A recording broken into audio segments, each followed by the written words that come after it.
அஸ்மதி வீட்டு கிச்சனில் இன்றைக்கி கவுனி அரிசி கஞ்சி எப்படி பண்ணலான்றதை பார்ப்போம் வாங்க. முதல் நாள் நைட்டே ஒரு 100 கிராம் கவுனி அரிசி எடுத்து நல்லா கழுவிட்டு ஊற வைங்க.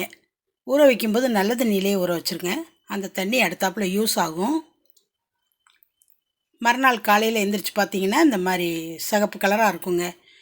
இதை அரிசியை எடுத்து கிரைண்ட் பண்ணிக்கோங்க. நல்லா நைஸாக கிரைண்ட் பண்ணிக்கிற தேவையில்லை, ஓரளவுக்கு பொறுபொருன்னு இருந்தாலே போதும். இந்த தண்ணியை ஊற்றியே நல்லா அரைச்சி வச்சுக்கோங்க. அதுக்கப்புறம் அடிகனமான பாத்திரத்தை எடுத்து இந்த தண்ணியோடு சேர்த்து 3 மடங்கு தண்ணி ஊற்றிட்டு அதுக்கப்புறம் இந்த அரைச்சி வச்சுருக்க கவுனி அரிசியை ஊற்றி நல்லா கிளறணுங்க. அடியில் ஒட்டாத அளவுக்கு கிளறிக்கிட்டே இருக்கணும். அப்புறம் தயிர், அந்த தயிர் எடுத்து ஒரு கிரைண்ட் பண்ணி வச்சுக்கோங்க. அப்போ தான் திரளாக வராது இதில் ஊற்றும்போது. இதையும் அதில் மிக்ஸ் பண்ணி தான் சாப்பிடணும். அப்போ தான் சுவை அதிகமாக இருக்கும், உடம்புக்கும் நல்லது. இதை ஒரு தனியாக ஒரு பவுலில் எடுத்து வச்சுக்கிட்டு தேவையான அளவு உப்பு. இது ரொம்ப உடம்புக்கு நல்லதுங்க. வாரத்தில் ஒரு நாள் பிள்ளைங்களுக்கெல்லாம் செஞ்சு கொடுங்க.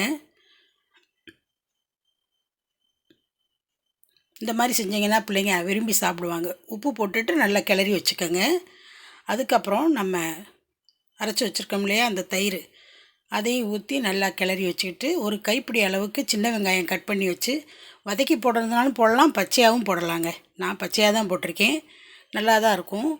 அதை பச்சையாக போட்டு நல்லா ஒரு கிளறி எடுத்து வச்சு சாப்பிட்டிங்கன்னா அருமையான கவுனி அரிசி கஞ்சி ரெடி ஆயிருங்க.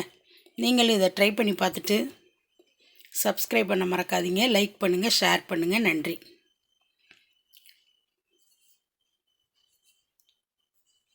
இதை ஒரு 4 ஸ்பூன் சாப்பிட்டிங்கனாலே அன்றைக்கி ஃபுல்லாக ஹெல்த்தாக இருக்கும். நீங்களும் ட்ரை பண்ணி பாருங்கள். தேங்க்யூ.